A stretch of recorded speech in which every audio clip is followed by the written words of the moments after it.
अवांजी समातुन ताईं radio voice of Sindh London. Radio voice of Sindh London ते अवां जो मेज़बान वहीद मुस्तफ़ा अवांजी समातुन में भलीका चवां थो। सामीन, radio voice of Sindh London पारां दरियाउनि ते कब्ज़ो करण लाइ डैमन वारी थ्योरी बाबति सिंध लिबरल फ्रंट पार्टी जे अॻुवाण साईं नवाज़ खान ज़ोर जो लेख अवां जी मालूमात लाइ पेश करे रहिया आहियूं। ही मालूमाती लेख सिंध जे हर बाशऊर शख़्स खे ॿुधणु घुरिजे।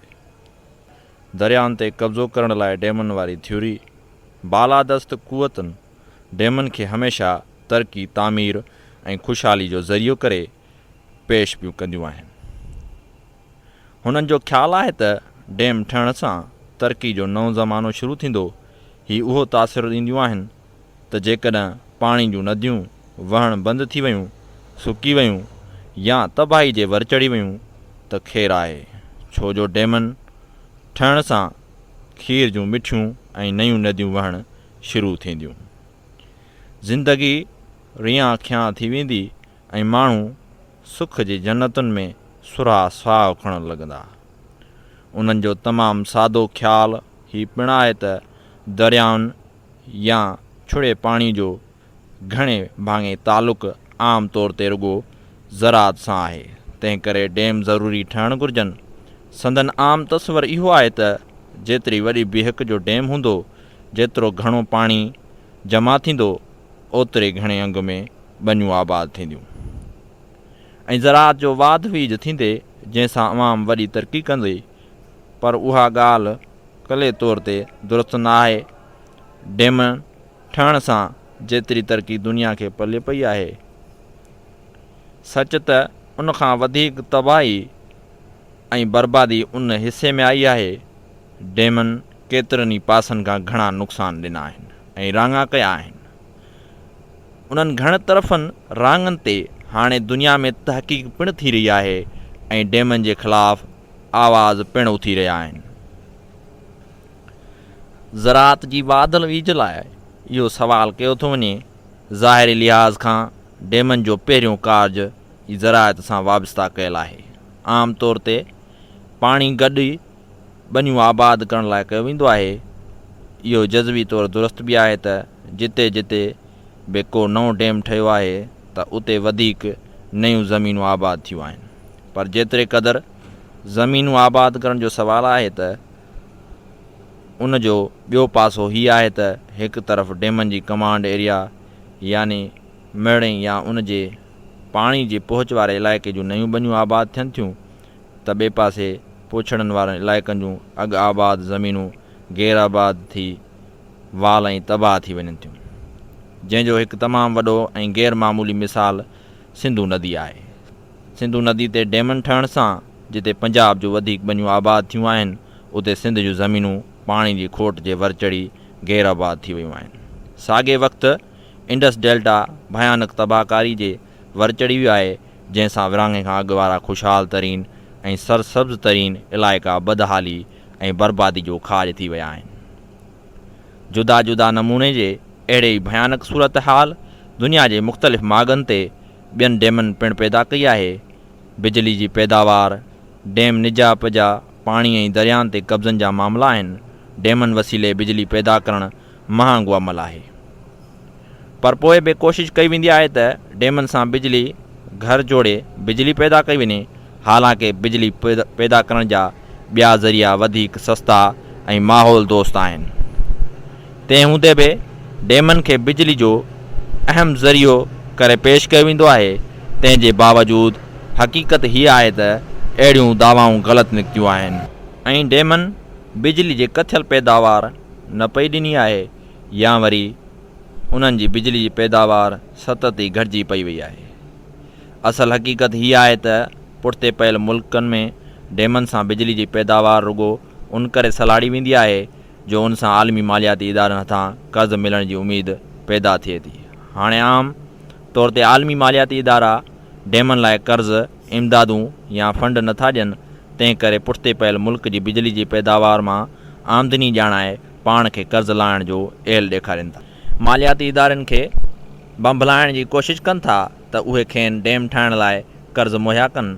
सच हीअ आहे त अॼुकल्ह दुनिया डैमनि बदिरां तवानाई जे मुताबादिल ज़रिए ॾांहुं वञी रही आहे, जेके सहांगा बि आहिनि, माहौल दोस्त बि आहिनि ऐं जटादार पिणु आहिनि। डैम दरियाउनि ते कब्ज़नि जी हिकमत अमली जो हिसो पिणु आहे। जदीद दौर में जंगी हिकमती अमलनि में दुनिया तमामु घणे अॻिते निकिरी वई आहे। जंग जा नमूना ऐं अंदाज़ तब्दील थी विया आहिनि। हाणे रवायती जंग हथियारनि ऐं असले बदिरां ॿियनि ज़रियनि खां पिणु ज़बरदस्त जंगी कमु वरितो वञे पियो। कंहिं मुल्क जी मुआशी नाकाबंदी, बीमारियुनि जा जरासीम, अणिॾिठे तरीक़े सां फ़सलुनि जी तबाही, पाणी जे ज़रिए ऐं दरियाउनि ते कब्ज़ा, आलमी तौरु अकीलाई जो शिकार करणु, सफ़ारती वताग ऐं सियासी दबाव वग़ैरह उन जो अहम पासा आहिनि। जेकॾहिं मथियां मुल्क दरियाउनि ते कब्ज़ा कंदा त पक सां उन्हनि दरियाउनि जा हेठियां भाईवार उञनि ऐं बुखनि में साणा थी मरी खपी वेंदा, या वरी पेश अची पवंदा। उन करे जदीद जंगी ऐं तोसी पसंदाणी हिकमत अमली जो अहम हिसो मिठनि पाणियुनि ऐं दरियाउनि ते कब्ज़ा पिणु आहे। उन करे तोसी पसंद ऐं अॻराई पसंद मुल्क या क़ौमूं उन सिलसिले में डैमनि जे नाले में कोशिशूं कनि थियूं। सिंधु दरिया ऐं उन जे पिरतू नदियुनि ते डैमनि ठाहिण वारी हिकमत अमली पिणु उन सिलसिले जी कड़ी आहे। उहे घण क़ौमी मुल्क जेके बीठके ते दौर जे पॉलिसियुनि मूजिबि हली रहिया आहिनि, उते हिन क़िस्म जा मामरा वधीक शिदत सां मौजूदु आहिनि। उते मुख़्तलिफ़ क़ौमनि विच में सियासी ऐं मुआशी टकराव आहिनि। पाकिस्तान में पंजाबी क़ौम जी बालादस्ती हुजण जे करे उन जे मुफ़ादनि खे ॿियनि क़ौमनि जे मुफ़ादनि खां मुक़दम रखियो वञे थो। पंजाब जा अहम मुफ़ाद सिंधु नदी जो पाणी, सिंध जा कुदरती वसीला, नाणो ऐं सामूंडी किनारे ताईं रसाई आहिनि। पोइ टिनी शयुनि ते मुस्तक़िल कब्ज़े लाइ सिंधु नदीअ ते डैम ठाहिण खे ज़रूरी सम्झियो वञे थो। सिंधु नदी ते दाइमी कब्ज़े जी सूरत में सिंध सदाई लाइ पंजाब जी मुहताज थी वेंदी। डैमनि जी सूरत में पंजाब खे सिंध जी निड़ीअ ते नोह ॾियण जो अहिड़ो वजह हथ अची वेंदो जेको सवें सालनि जी तारीख़ में हुन खे कॾहिं बि हथु न आयो आहे। सिज ॿ पछाए फेरियूं घेरियूं कुदरत जो अटुल कानून आहिनि। सुभाणे कहिड़ियूं अथरूं पथरूं थियूं अचनि, हालतुनि ते ईअं ई पंजाब जो लोहे हथ ते न रहंदो, इहा ॻाल्हि हू पिणु सम्झनि था। तंहिं करे अॻुवाट बंदोबस्तुनि तौरु डैमनि जे हथियार खे पंहिंजे हथ हेठि रखणु चाहिनि था। जे हिकु त डैम ठाहिण त बि ज़रिए घटि ठाहिण जेतिरो ई ख़र्चु अचे थो ऐं इहो बि हिकिड़ो ॾुखियो मरहलो आहे। ॿियो त आलमी अदालतुनि में तकरारनि खे खणी छो न वञिजे, पर सफ़ारती मुहाज़नि ते बि सालनि जा साल ॻाल्हियूं, मीटिंगूं ऐं तजवीज़ूं पिणु हलंदियूं आहिनि। मामलनि जा निबेरा हमेशह वक़्तु तलब हूंदा आहिनि। घटि में घटि ओतिरे वक़्त ताईं त हू सिंध जे नीड़ीअ ते नोह ॾियो वेठा हूंदा। उन करे हू डैमनि खे संदन ज़िंदगी ऐं मौत जहिड़ो मसइलो सम्झनि था। 18वीं सदीअ में अंग्रेज़नि जहाज़ रानी जे बहाने सां सिंधु दरिया जे घटि घेड़ ॾिसी ऐं दरियाई मवासिलात खे पंहिंजे गिरफ़्त में आणे सिंध ते वालार कई हुई। 21वीं सदीअ में पंजाबी इस्तामारियत सिंधु दरिया ते डैम ॿधे दरिया खे पंहिंजे कब्ज़े में करे सिंध ते पंहिंजी वालार खे मज़बूत करणु घुरे थी। उन नोयत तोड़े ॿियनि केतिरनि ई पासनि खां ॾिसिबो त पतो पवंदो त सिंधु दरिया सिंध जे वजूद जी ज़मानत आहे। सिंध मुल्क जे वजूद दाइमी तौर ते सिंधु नदीअ सां सलाड़ियल आहे। लॾपलाण जो इशू आहे। डैमनि जे हिकु वॾो नुक़सानु लॾपलाण पिणु आहे। डैम लाइ हिकु वॾी ढंढ खपे। ज़ाहिर आहे त उते आस पास इंसानी आबादियूं हुजनि थियूं जिन खे लॾणो पवे थो।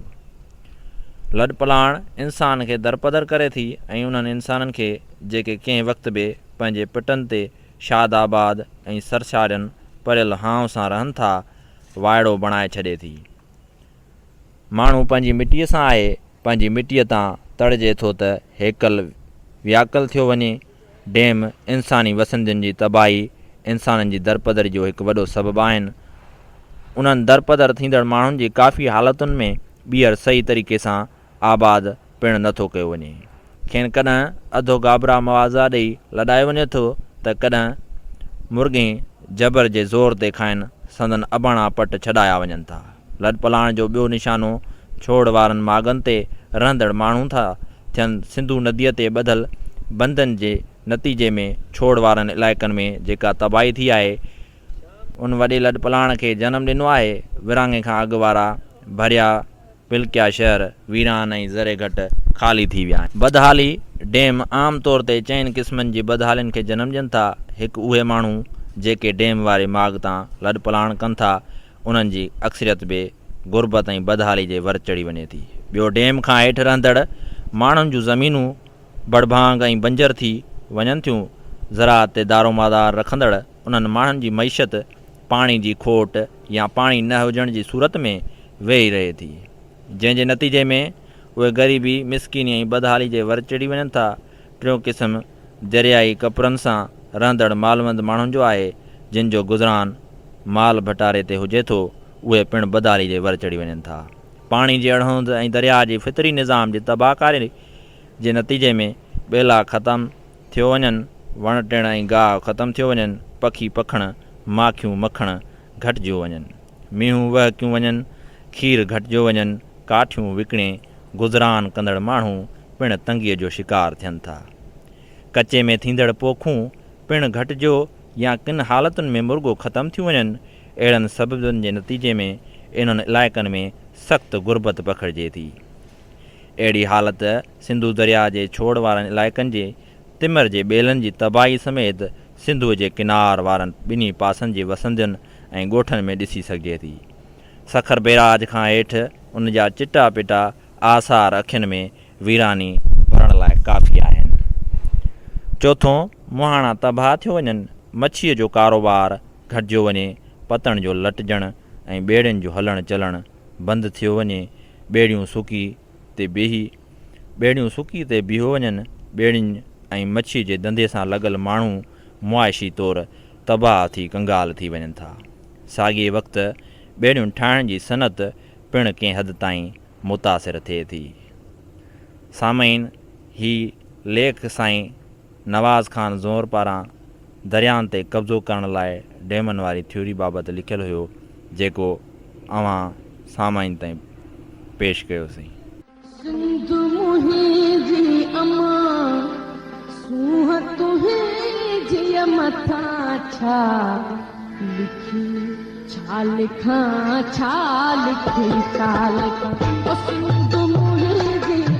दुनिया जा सिंधियो हिक मुठ थी सिंध बचायो।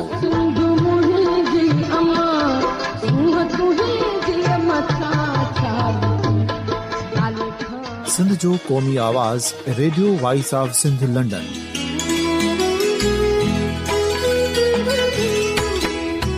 Radio voice of Sindh London पंहिंजी नशरियात में सिंध जी सियासत, समाज, इक़्तिसादियात, तारीख़, क़ौमी उमंगुनि ऐं इख़्लाक़ियात मुतलिक़ सिंध जी हक़ीक़ी तर्जुमानी कंदे प्रोग्रामनि खे असराइतो बणाइण लाइ सिंध जे घण घुरनि ऐं धरतीअ सां प्यार कंदड़ अदीबनि, दानिश्वरनि, सहाफ़ियुनि, उस्तादनि, वकीलनि ऐं हर तबिके जे मानवारनि सजणनि खे सिंध में शऊरी इनकलाब लाइ सहकार जो सॾु ॾियूं था। अचो त गॾिजी सूफ़ियुनि ऐं संतनि वारी सिंध जो ओज हिकु मुठ थी वरी वापसि आणण वारे सफ़र जा साथारी बणिजऊं।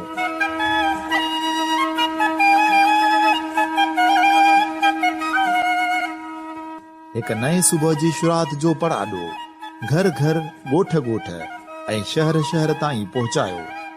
शाल सिंध आबाद ऐं ख़ुशहाल थिए, सिंधी माण्हू सुखियो ऐं सताबो थिए।